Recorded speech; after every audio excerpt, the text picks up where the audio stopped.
I'm really sorry if the lighting goes in and out. I'm filming in front of my window today and I'm getting like very bright and very dark, and there's not really anything that I can unfortunately do about it. Hey friends, what is up and welcome back to my channel. As you can tell, today we are going to be sitting down and just having a nice little chit chat about all of the books that I don't want to buy or read that are either recent releases or books that are coming out in 2020. Let me know down below if you guys want to see a most anticipated releases video, because while I was making this list, just kind of scrolling through Instagram or scrolling through Goodreads and just compiling books that I know are really popular that maybe I've put out of my head that I see again and I'm like, oh yeah, that's really popular, but I don't want to read it. I also found books that I was really interested in that I didn't actually even know were coming out, because if you follow me for a long time, you'll know that I don't really stay on the up and up about books that are coming out. I just tend to be like walking around Barnes & Noble or like on Amazon or whatever, or at the book loft, and I'm like, oh, I want to read that book. That sounds cool. So let me know down below if you guys want to see like a part 2 or an alternative version of this. But if you are not from around here and you don't know what an anti-haul is, basically it encompasses a ton of different things, but primarily it is some form of media or product that you know is popular, or you see around a lot, or you see a lot of people talking about, or just in general like you're aware of that you have no desire to purchase or partake of. So today obviously we are going to be doing that about books. I'm going to go ahead and get started because I have a few. I'm not going to do a disclaimer for this video. Everybody's taste is very different. If you like these books that I'm talking about, I'm super happy for you, but I just don't want to read them. The first one that I'm going to talk about is probably the most controversial on this, and it'd be Crescent City, or House of Earth and Blood, I think is what the new series is called, by Sarah J. Maas. I just don't want to read this for very peculiar reasons. You guys know that the Throne of Glass series is a series that I absolutely adore. It is one of my favorite series of all time, written by the same author. It is a YA series. And then alternatively, she does have A Court of, Mist and Fury, A Court of Thorns and Roses series as well. And I did like the first one, loved the second one. It was pretty meh about the third one. This series I'm very meh about and won't read for one specific reason, and it is because it is an angels and demons kind of themed book. And unfortunately, those kinds of books or that kind of media, even in shows, anything like that, is not something that I'm interested in. If you guys follow me for a long time, you know Supernatural is one of my absolute favorite shows of all time. I could binge watch every single episode. Like I could watch it constantly and be completely satisfied. But even the angels and demons theme line that they have kind of going in their show really drags for me, and I don't really enjoy it. So for me, this series just doesn't sound like something that I'm going to like because of that. And it kind of sucks because I, like I said, have read other series by Sarah and enjoyed it. But, another reason maybe I don't want to read it is because I'm kind of over the whole like alpha male thing. And from what I hear, the term alpha is actually used in the book. My best friend Rosie's actually reading this currently.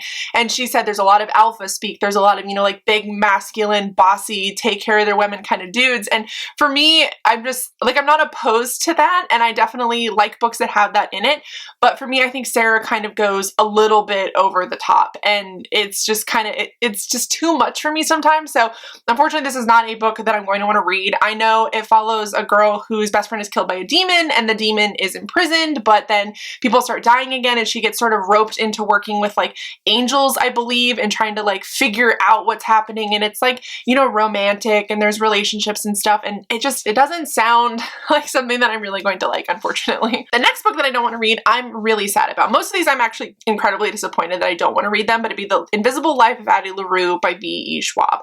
The reason why I don't want to read this is I've actually sort of just, for the time being, given up on V.E.'s writing. Victoria, I think, is a great author. Like when I first read the Shades of Magic trilogy, I thought it was really interesting. I thought it was really cool. I think I gave them like 4 and 5 stars. Going back, I probably could have given them 2, 3, or 4 stars, depending on what book we're talking about. But I started noticing a lot of things. So essentially, I think that Victoria has a very interesting way in writing characters. I think that they're very creative and original, but the problem within her own like writing bubble is a lot of the time I feel like that original character that she came up with, or a couple of original characters that she came up with, are sort of like translated into every book that she's written. The only one that I've read recently that I felt was very ingenuitive or different for her would be the series that she did. I'll put a picture here. the middle grade series that she did, because I feel like the character that she wrote, because she was younger, had to be very different from the other characters that she was writing. So for me, it's like I've seen the same characters from her, and I've seen sort of the same plot line, that there's like a very Slytherin character who does what they want to do and like is very morally gray. Like a lot of her characters are very gray, and it just becomes semi-repetitive to me. So this is a book that I'm in no rush to read. This is a book that I am not necessarily excited for, and if I didn't read it, I'd be like, that's totally fine. I don't even really know what it's about. So this is a weird anti-haul that I have for this book, because it mostly comes down to the author and the author's writing style and just how I feel about, you know, her books in general. Now, maybe later, if someone's like, this is a great book, it's like so different from anything she's ever written, the character is very, you know, very different and creative for her, then maybe I will pick it up, because I do think Victoria has a very solid writing style. I think that she's not necessarily the best at world building, but for other things, I think she is really good. I think that she is able to paint a pretty good picture for you and make you care about characters, and I feel like the story, like I said, tends to be very interesting. But because it's all so similar to me, it's like I feel like I'm reading the same book over and over again from her, so unfortunately this is not going to be a book that I want to read. The next book I don't want to read probably won't surprise a lot of you if you've been following me, and it's If It Bleeds by Stephen King. Now, Stephen and I have a very weird relationship. I think I've gotten to the point, because I've read him my entire life, that I can kind of, and this isn't a slight to anyone else, but I can kind of see the differences, and I think most people kind of can, in his older stuff, you know, maybe stuff that he wrote in like the 90s, early 2000s, and then the stuff that he's writing now. And I have a big beef with a lot of what he's writing these days. I think it tends to be more on the thriller side, which isn't necessarily a genre that I'm super familiar with or necessarily very interested in. I like thrillers and suspense and, you know, mysteries when it comes to like shows or movies, but when it comes to the books that I read, it's far and few between that I'm inspired to pick up something like that. So I have been struggling with it in that sense. And I feel like a lot recently, Stephen has been trying to be more inclusive and more, you know, like trying to broaden his horizons in a way when it comes to the way that he speaks and the content that's in his books, because I feel like recently he's been getting a lot of flack for some of the older stuff that he's written, and I think maybe he's taking that to heart, which is good. It's fine. But I tend to be a classic Stephen King fan. I like his weird shit, basically. I like the very off-the-wall ideas that he had when he was much younger. I like these semi-dark and gritty and kind of drawn out books that he used to write, whether it be, you know, like the horror books that he's done in the past, or whether it be something similar to like Tommyknockers or Needful Things, where it's very character-based and it's a lot to do with the monotony of daily life. I've been very let down with a lot of the books that he's written recently. You guys know Gwenny's Button Box I didn't like. I didn't like The Institute. I didn't like Elevation. Oh my gosh, don't even get me started on Elevation. I did not like anything that he's written, I would say, in the last fucking 8 years, and it's really sad. And I kept trying and I kept holding out hope, but unfortunately If It Bleeds is like very bottom of my list. At this point I may borrow it from the library just to see what I think of it, but I tend to think that when it comes to Stephen King books, people are very gung-ho, like everything he's written is fantastic, and which is great if you like all of it, but for me, I'm like, no, just because Stephen wrote it, it can still be garbage. And I've been very adamant and very vocal about it. And, you know, when people ask me like, oh, are you going to read If It Bleeds? Are you going to read, you know, like his newer stuff? And I think, frankly, at this point, similar to V.U. Schwab, unless it's something that people are like, oh, it's very reminiscent of old King, I'm probably not going to pick it up. And that really, really makes me sad. The next book that I have here is actually a romance novel, which I was really excited about. It's the Happy Ever After playlist. The reason why I don't want to read this, and it's sad because I've never read anything by Abby before, but it is about a young woman whose fiance leaves her and she's feeling like she can't really get her life back together. You know, when something like that happens, obviously there's a lot of trauma. And that part of the story doesn't really appeal to me. I don't like reading books necessarily where the characters, in any fashion, whether it be romance, fantasy, whatever, anything like that, that they have a lot of trust issues because of abandonment. And that's like a personal thing. I think it's because, I don't know, like it just sits wrong with me and it doesn't really interest me. And obviously when you're going into a book, you want to be interested. But parts of the book that did sound kind of cool to me is basically she finds a dog and she is trying to reach out to the owner of the dog. And he doesn't respond till 2 weeks later when Abby has fallen head over heels in love with the dog because he has kind of brought comfort into her life. Well, the gentleman who owns the dog is actually a musician and he is in Australia. And he's like, I very much so would like my dog back. And she does not want to give him back. So I think that's kind of cute. Story around a dog. The other thing that part of the reason why I don't want to read it is because from what I can tell, tell from the synopsis is the book is done in text messages, because not like the format, but a lot of dialogue through text messages, because obviously Abby is in the United States and the gentleman, or not Abby, that's the author. The main character is in the United States and the guy who owns the dog is in Australia on tour. So a lot of their communication and the buildup of their relationship has a lot to do with the phone.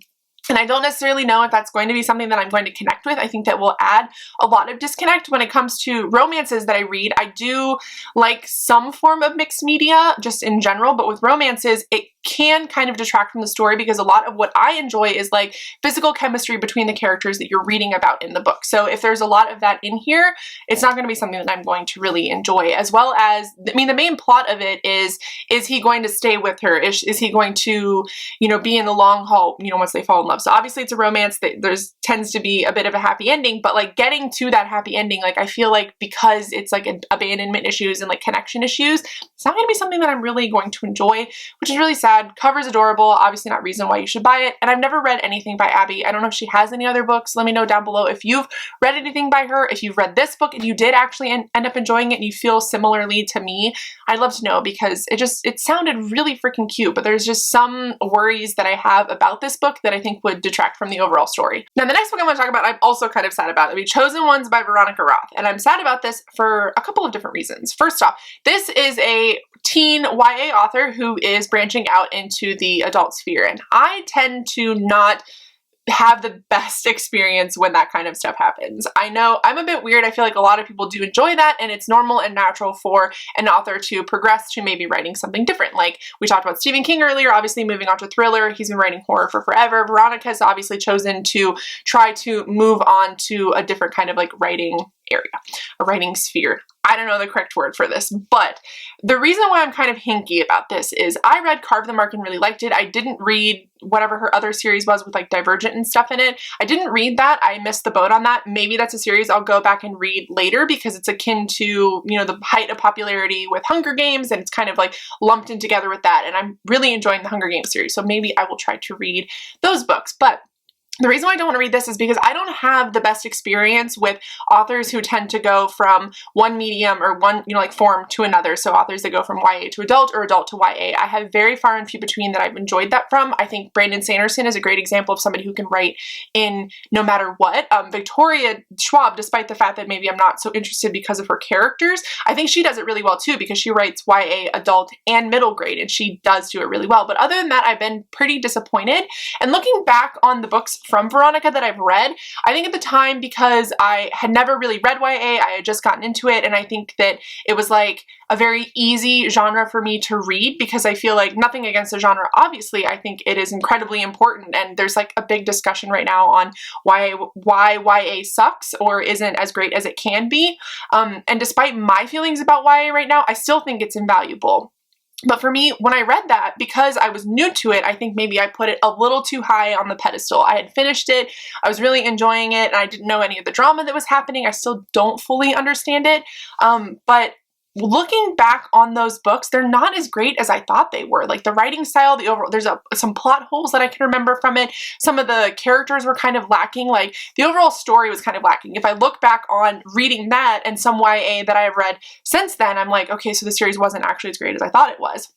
And because of the issues that I had with that book, it tended to be plot or character development or even world building, going into the adult genre where I feel like maybe it requires slightly more depth and detail, more show rather than tell, which once again, nothing against the YA genre.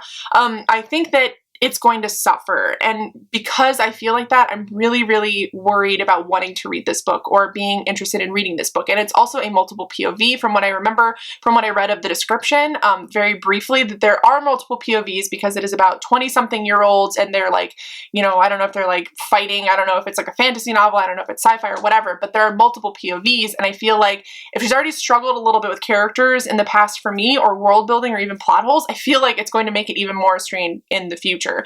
I will keep my eye out on reviews and see what people say about this, but I haven't heard a whole lot in terms of marketing. I haven't seen arcs for it. I don't necessarily know when in 2020 it's coming out, but I haven't heard any dialogue about this book. I haven't heard any of her fans be super excited about it. So I'm not sure if it's because of what's happening in the world right now, or incorrect marketing, or fallout from what happened with Carve the Mark, or what, but I just haven't heard enough about it to be like, yeah, I'm definitely going to read it. So fortunately, I'm not going to be reading that one either. The next book I'm not going to read is probably the one that I'm the most sad about, and it'd be A Sky Beyond the Storm by Sabaa Tahir. This is a book that I have been waiting for a very long time, and the reason why I'm really sad about it is I read the third one and hated it. So I really liked An Ember in the Ashes like a lot. I thought the series, or the first two, were fantastic. They were amazing. I loved them. I loved the characters. I loved everything about it. And then I got to the third book, which I got on release day and autographed. That's how pumped I was for it, and I hated it. It took me a very long time to read it. I feel like it was one of those books that maybe could have been like a little add-on. I felt like it was very drug out. Like if you saw me talk about it after I read it, I felt like it could have been very short. I feel like a lot of things were overcomplicated to add to the length of the book when it could have been very short. I feel like the characters were very different, and not in a sense of, you know, growth and change, but just in a sense of like poor writing style. I feel like the characters did some 180s, a lot of their temperaments and, you know, other things that I did enjoy about them changed, and I didn't have a good enough reason as to why they changed, and it didn't really make sense to me. So I've pretty much written off this series. I've actually unhauled the first two books, and it was really sad because, like I said, I think the first two books are perfect, and I wish they could have been wrapped up maybe and just been a duology, but there is too much story, I think, for Sabaa to tell at this point that it couldn't have been done that way. I don't know if this is like a push for more books from her. I don't know if like her team is like wanting her to release all of this stuff right now. I don't know what's going on, but for me, I get this vibe that like maybe her heart isn't 100% in it. So I'm really sad that I don't want to read it, but unfortunately it is what it is. The next one I don't want to read, which I did at one point, but I'm having like second thoughts about it, would be Blood and Honey.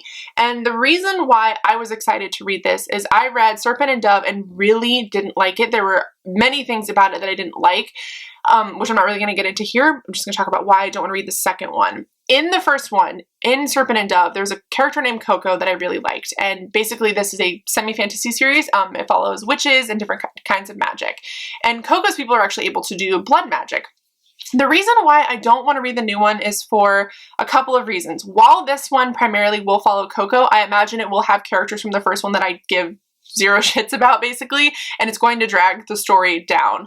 And it sucks because I thought Coco was very interesting. Another reason why I don't want to read it is this author, Coco is a person of color. She's black, but it's mentioned very briefly in the first one, and I feel the representation in that was very poor. And this is not a discussion that I necessarily want to get into, because when I spoke about it originally, I had some very angry people who were like, oh, well, she definitely says that she's black. And I'm like, well, like she literally one time is like, oh yeah, Coco's black, by the way. So I'm worried about the representation going forward. Like, is she going to do Coco justice? And it could be very redemptive for Shelby to write Coco in her own story and be able to kind of redeem herself for the poor representation in the first one, or it can go very poorly. And like I said, some people think the representation was done very well, some people think it was done very badly, but at the heart of it, I don't really like the writing style. I don't like the love interests. I don't like the overall feel of the story. The theme and story plot holes as well. A lot of things just don't make sense. There's oftentimes where people just like switch like completely, like, oh, I've been this way my whole life, and then they meet someone and they're like, ta-da, I'm completely changed. And you guys know I hate that. So I'm worried that this book will just be Serpent and Dove with just a different face on it. And I don't necessarily want to deal with that, especially when I feel like the face that may be on it is going to be very, very poorly represented. Now, the next one I don't want to read is weird, but it's Ninth House. And people are like, I think you'd really like Ninth House. And I was like, you know what? I think I'd really like Ninth House too, but I have discovered that I probably won't, and for many reasons. So main character's name is Galaxy, but they call her Alex, which is very much so like I'm not like other girls, which just grates on me a little bit. But basically there are secret societies within these colleges, and I don't necessarily know which college it is, but I've heard it's like Yale or Harvard or something like that. But our main character Alex can see dead people, a la The Sixth Sense, and she can like speak to them. The reason why this doesn't really appeal to me is I have so many friends who have read this book, and what has stuck with them has has been the traumatic events from it. And the issue that I have with this is once again an author that has gone from writing YA to writing adult. And if you follow any of like the book related stuff, you'll know that this book was in the Book of the Month YA, and Lee was very upset about it because obviously this book, she's like, it is an adult book. So it's another one of those kind of mismarketed things that I think might be getting into the wrong hands. It's another example of why possibly I think the discussion for trigger warnings needs to be actually had in a wider like stance, because I feel like it could have really benefited from this book. If you don't need trigger warnings, cool, skip that part. But if there are a lot of triggering things that maybe people need to be aware of, put it in the book at the beginning of the book, and then you got to kind of get into a discussion of what needs to be a trigger warning. So it's a bit sticky. But from what I've heard, there's a lot of triggers in this book. And as somebody who I wouldn't say gets triggered easily, it really depends on how I'm feeling with like my OCD and my overall anxiety. But if I'm feeling like really okay, and then I go to read this book and something just triggers me, it's very random. And the person that I was talking to about this book said, I got triggered by something that I don't even think people would consider a normal trigger, but I know people who've been triggered by tons of things that happens in this book. So it seems like maybe it's brutal for the sake of being brutal, and I'm not necessarily against books like that, books that make you think. But on top of the overall plot, like a secret society within a college, it just doesn't sound very interesting to me. And I feel like that because I've tried to watch some shows in the past that have like the same sort of vibe and didn't really vibe with it, and didn't end up finishing it. So it is unfortunately very unfortunate, but I was excited, and I've seen a lot of really weird reviews about it. People that either were really excited and ended up loving it, like, you know, finally did pick it up and ended up being like, yes, this is a great book, or people who weren't really excited about it and picked it up and liked it anyway. And then on the same side, I've had people who are like super pumped about it, love everything Lee's ever written, and absolutely hated this. So it's very weird, but a lot of people whose reviews I trust, a lot of people who have similar reading tastes to me, didn't like it. And it's sad because Lee wrote the Grisha trilogy, which I really liked. You guys know she wrote Six of Crows and Crooked Kingdom, which I hated, and she wrote King of Scars, which I also hated, but I love her characters. So it's tough. It's very tough, but this is unfortunately, I think, one that I've been sitting on for so long, and I've contemplated buying it or borrowing it or whatever for long enough that at this point, since I haven't, I just know it's not one that my heart is 100% into and don't really need to pick up. Now, the last book I have to talk about is another one that I'm also super sad about, and it's soul crushing, and it would be The Honey Don't List by Christina Lauren. I have a friend who has read the Christina Lauren books and really liked them. We have similar tastes when it comes to books that they have written. And this is one that she really didn't like, and she ended up DNFing it, I think, at about 50%. And if you go on Goodreads, you'll read a lot of the reviews say this is pretty middle of the road for them. Essentially, this follows two people. They are hosts on some sort of show, and they have to go on tour. And while they're on tour, they're trying to keep to themselves that basically they hate each other, because on TV, they're a very loving, endearing couple. But behind closed doors, they don't get along. And a lot of the story is them trying to reconnect, and they have these two assistants that works with them, and they're also trying to like keep things under wraps. So it sounds cute and funny like most Christina Lauren books are. But I recently read another book by them. I'll put a picture on the screen because I can't remember the name of it right off the top of my head, that I didn't enjoy. And I feel like this has similar vibes, because I feel like, because I keep reading that this is a middle of the road Christina Lauren book, it's not going to have a lot of the funny, goofy, like sexual tension that I like in their books. I do like more on the smutty side of them, and I know that they have books that are basically all smut, which I may eventually read, but I do like their funny, like rom-com, like hate to love kind of stuff. And this sounds like a hate to love, but I think also the whole plot of it with the, like, you know, people who are on TV and they're like hosts and, you know, they're trying to keep it under wraps. Like, I don't necessarily think that that's something that appeals to me for some reason. And reading a lot of reviews that this is middle of the road for them definitely doesn't sound like something I'm going to like either. It's really easy with Christina Lauren books to go off of reviews because I feel like they are either very strong or very like lukewarm. I think they've written some amazing books. You guys know I love My Favorite Half Night Stand, Josh and Hazel's Guide to Not Dating, Autobiography, and Autobiography is a YA novel. I love all of those, but the On Honeymooners, but there's just some that I'm like, I'm kind of like wishy-washy about. Like Love in Other Words, I didn't like that book at all. Like I said, the one that I just recently read, I didn't like that either. So it is pretty hit or miss for me. Maybe I'll kind of keep an eye out, see if I can get any more reviews, maybe get it from the library, but this isn't one that I'm excited about. And it's not one that I'm sad isn't on my shelf in the rest of my Christina Lauren collection. So it sucks, but it is what it is. All right, guys, so those are all the books that I don't want to read or purchase, pending certain reviews. Maybe, like I said, some of these will surprise me later on. I will end up grabbing them. I have had to put my foot in the mouth in the past about like, I definitely don't want to read this, and then like 6 months later I'm reading it. So bear with me if I do end up doing that. But like I said, let me know down below if you guys do want to see books I'm really excited for, releases 2021, because really at this point I don't know when any books are going to come out, especially with Corona running around. I don't know necessarily like if any of those dates have been pushed back or anything like that, because obviously there's a lot of marketing that goes into like sending ARCs to people and getting the word out. So it's kind of hard to do that right now. But like I said, let me know if you guys would like to see that video, and let me know down below a book that is super hyped or one that you see everywhere that you don't want to pick up and why. But I love you guys so much. Thank you for watching, and I will see you in my next video.